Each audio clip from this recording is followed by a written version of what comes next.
Good morning, YouTube. This is He Knows His Sport, bringing you that heat and that fire.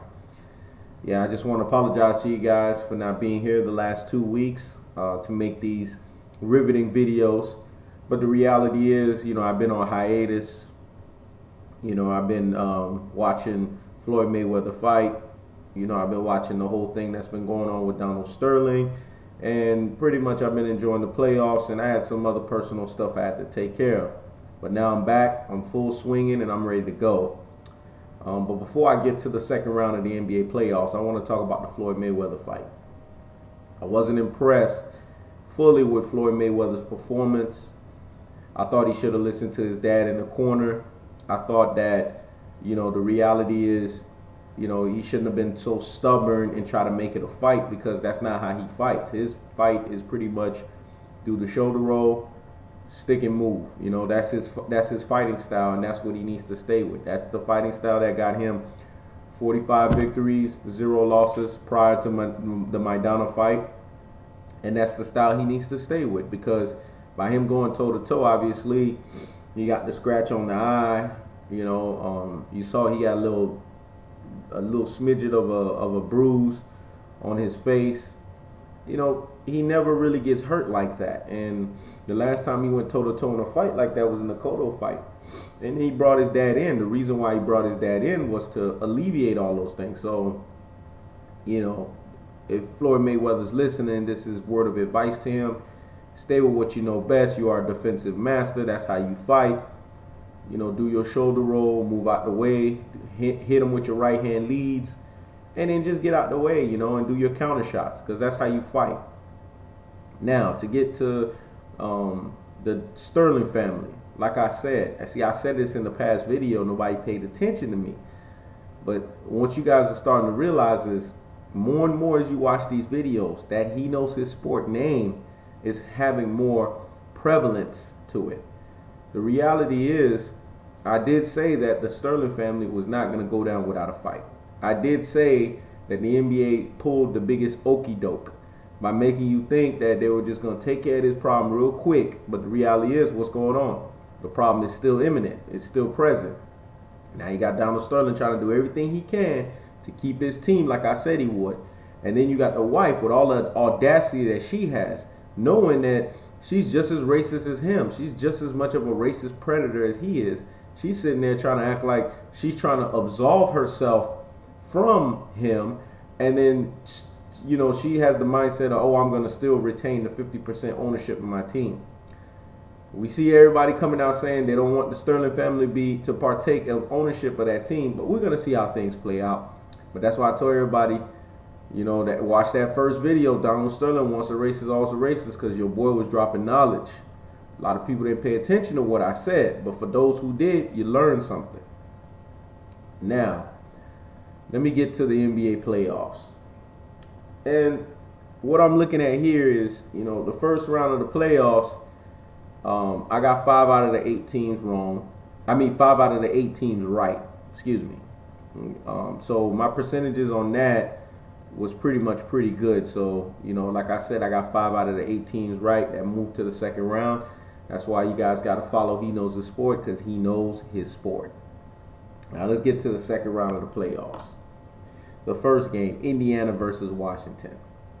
The reality is, Indiana now, they're starting to, play in that groove. I'm glad I got on them the way that I did in the first round, because they needed that. They needed to be talked to sternly. They needed for people to come out there and outcry them. They need to do what they're doing. David West, like I said, is the vocal leader of that team. I did say that he needs to get in these guys' face and demand for these guys to play on a certain level, and that's what he did.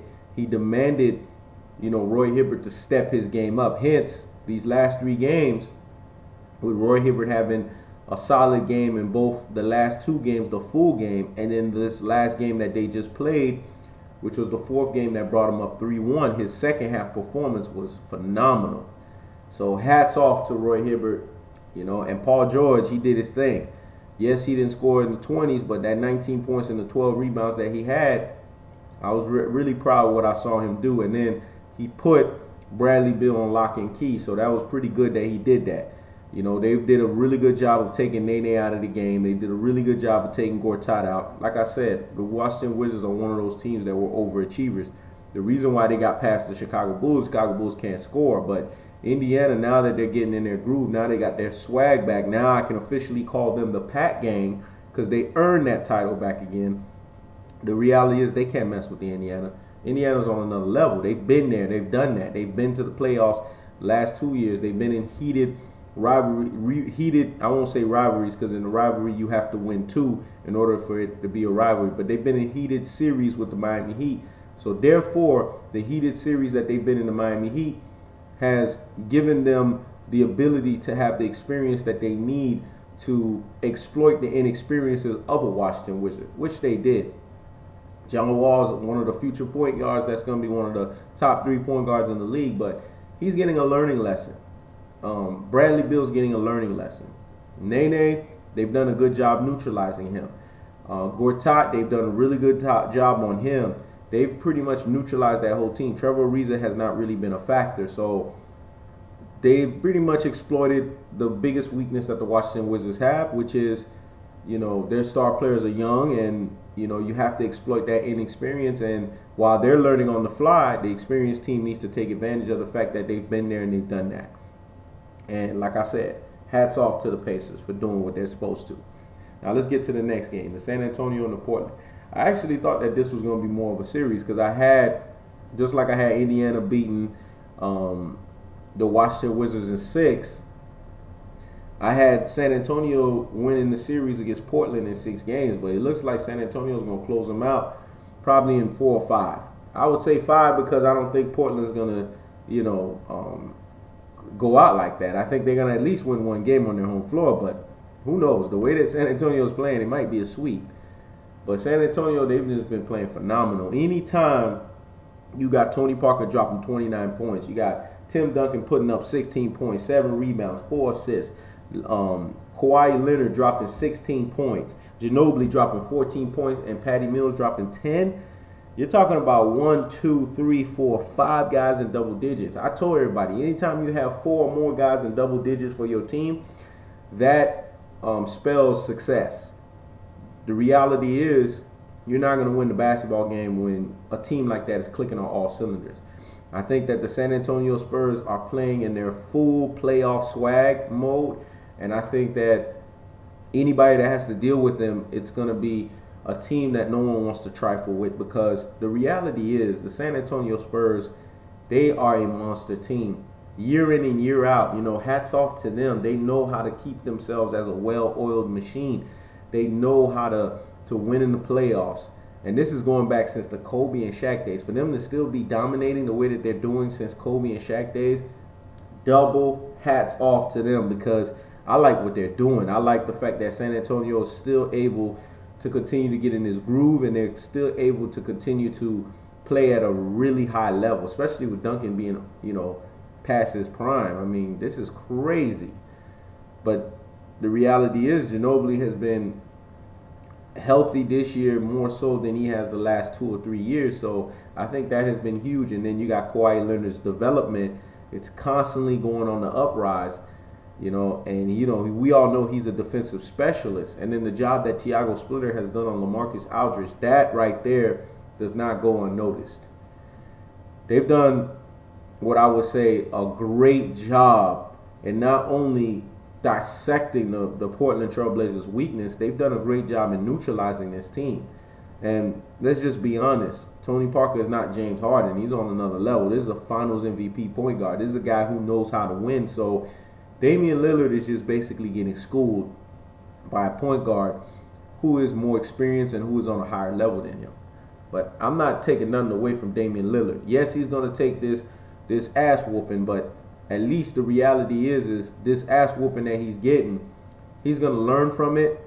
He's going to get better from it.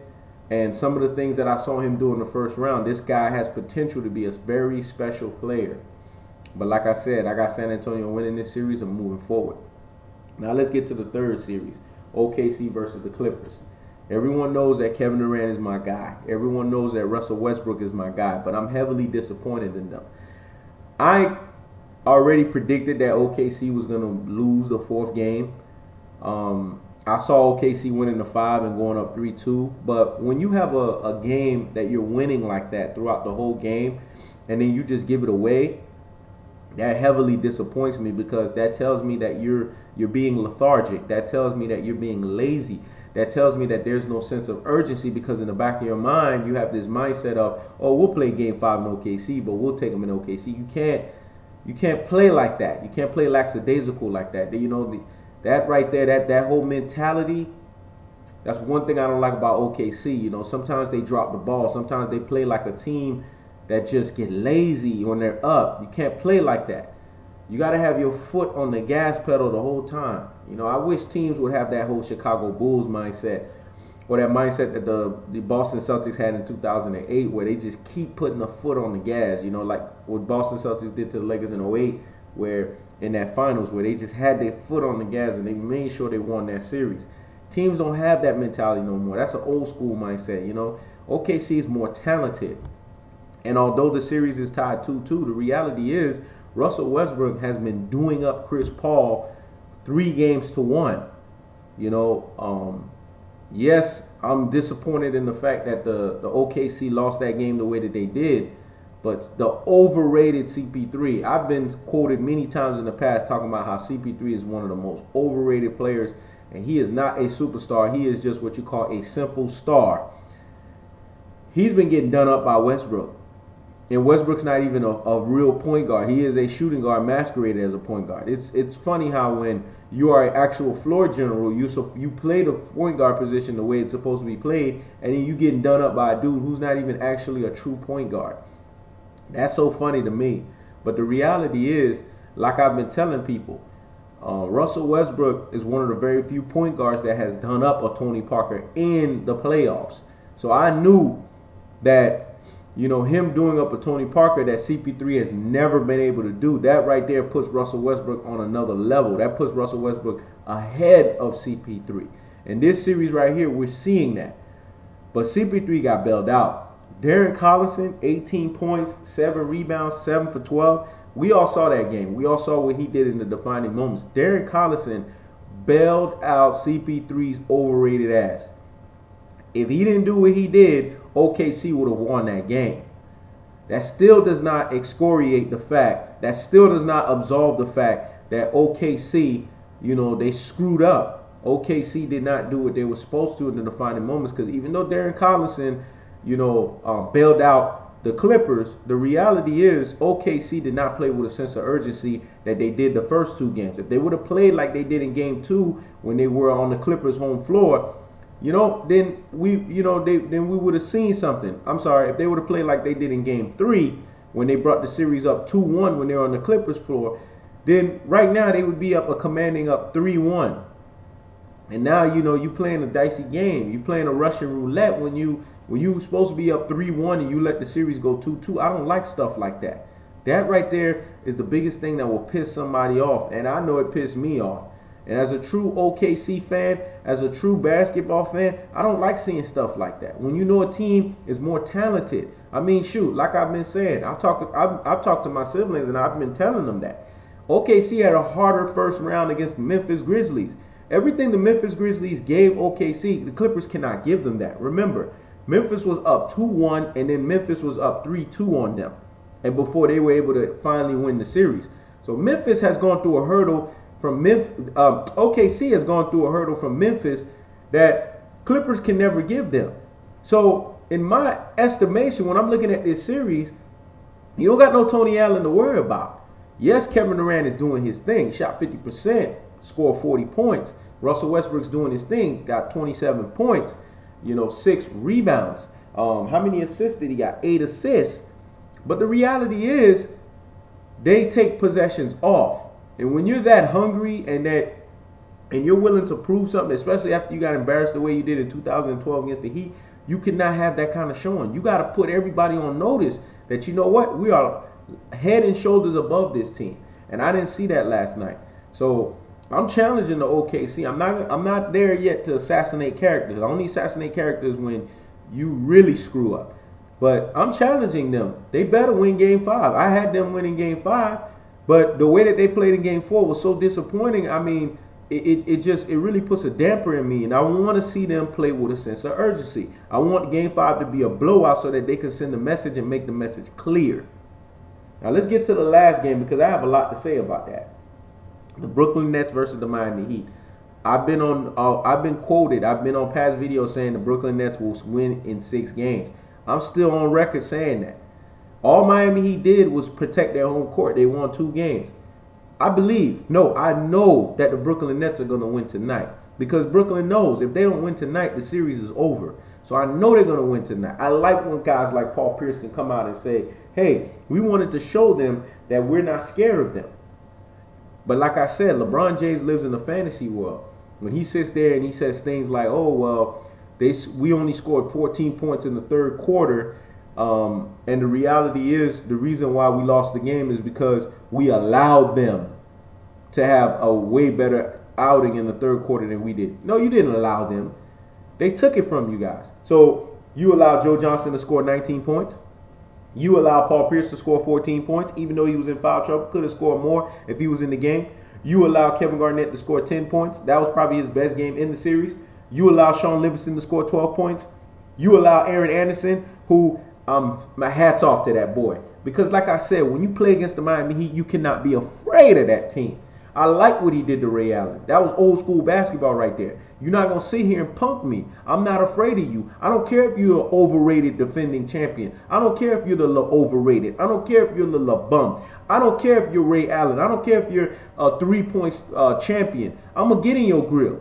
And I like the fact that when Birdman tried to get, he looked at Birdman and tried to nudge him too. I would do the same thing because that's how you play it. Basketball is a mental game. I told everybody it's 90% mental, 10% physical. You got to get up here.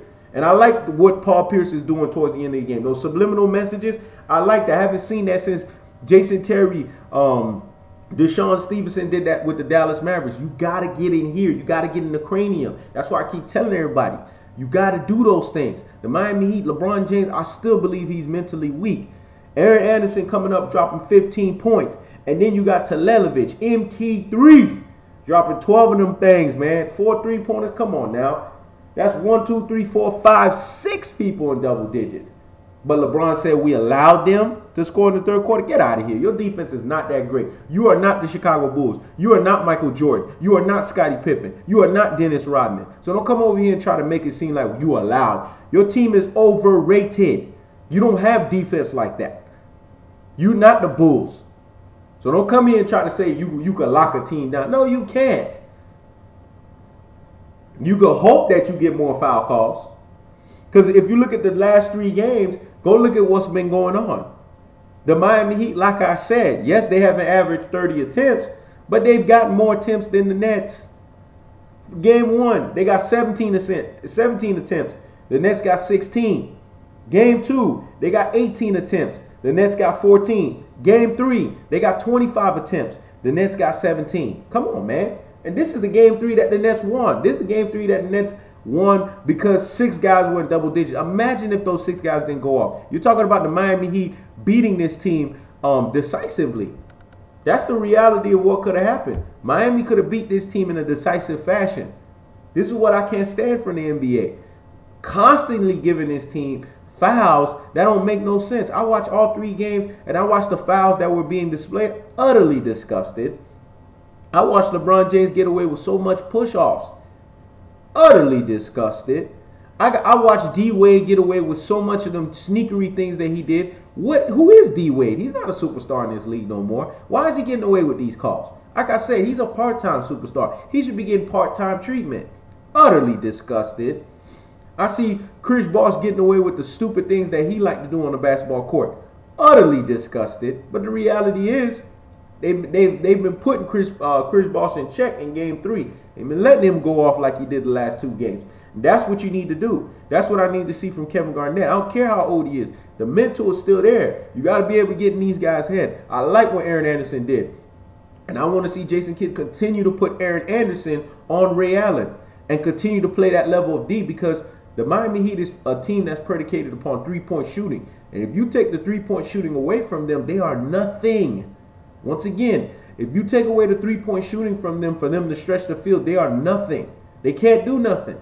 They rely on these three-point guys. They rely on Shane Battier to hit those threes. They rely on Ray Allen to hit those threes. And if those guys can't do those things, they can't deliver those goods, I don't care what LeBron does. I don't care what D-Wade does. And like I've been quoted saying that Chris Bosh is the most important player, I don't care what he does. If the three-point shots are not falling for the Miami Heat, they do not win. I expect Brooklyn to win this game tonight, and I expect Brooklyn to make this a tied series. And then you watch. When they have the post-game interviews, you're going to watch to see how annoyed LeBron James is going to start to look. You're going to watch to see how much attitude that dude's going to have. Because I already know when a team is a thorn in his thistle, he don't know how to act. Love it, man. I love what I'm seeing right now in the playoffs. So far, it looks like 3 out of 4 of my predictions are coming to be true. You know, in this round, all I need is for Brooklyn to seal the deal, and it will be 4 out of 4. Because OKC will win this series against the Clippers. San Antonio's definitely going to beat Portland. I had San Antonio winning. And Indiana's definitely going to beat Washington. I had Indiana winning. The only series now that I'm watching is the Heat and the Nets. Once the Nets are able to take Game 4, because they got to put all of their attention in Game 4, then we will start to see those last 3 games who wants it more at that point. Because Brooklyn can't worry about the fact that it's not going to be a level playing field. They can't worry about the fact that Miami's going to get the breadth of the calls. They can't worry about that. That comes, Miami Heat's going to get all the cheating calls that they're going to get. That's why they call them the Heatles. But the reality is, the Nets need to keep doing what they're doing every game. Have 5 or 6 guys in double digits. Because that's the only way you're going to thwart all of those foul attempts that the Miami Heat gets, which is a decisive advantage for them. Because it's not like they're doing anything great out there. It's just the reality is they're going to the free throw line more. And that's what I've been saying from round 1. And if anybody's been paying attention, anybody been trying to learn something from He Knows His Sport, you'll see what I'm talking about. Don't take my word for it. Go to the stat sheet. You'll see what I'm talking about. Every team the Miami Heat plays against, they always get to the free throw line more. And if you don't understand the thing about basketball, that's on you. But I understand the importance of free throw games. Because a free throw game can decide a series. It is the most important thing in basketball. Yes, I said it. A lot of people look at me and say, free throws is silly. No, it is. And if anybody has a true basketball mind, they know what I'm talking about. Free throws can decide the outcome of a game. How do you think Miami Heat has been able to win the last 2 years? Go look at the disparity between how many free throw attempts they get as opposed to other teams.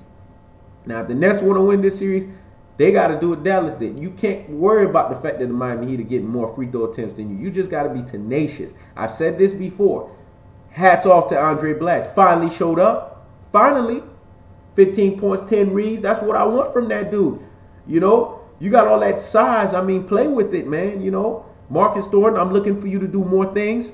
You need to step up. I'm not fully impressed with what you're doing. Sean Livingston, keep it up. Darren Williams, have the game that you had in Game 3. You know, there's no reason for a Mario Chalmers. There's no reason for a Norris Cole to be trying to check you and put in front of you. You are a $98 million guy. Play like it. Act like it. Own it. Paul Pierce, you know, you said that, you know, you got all these guys scoring now, so now you can focus defensively on LeBron. The clock is on you, man. Everybody's going to be looking at you. The pressure's on you now. I know you can handle it. But you need to lock them up in Game 4. I know you can do it. I got you guys winning in Game 4, so come on, let's do it. This is He Knows His Sport. Check it out.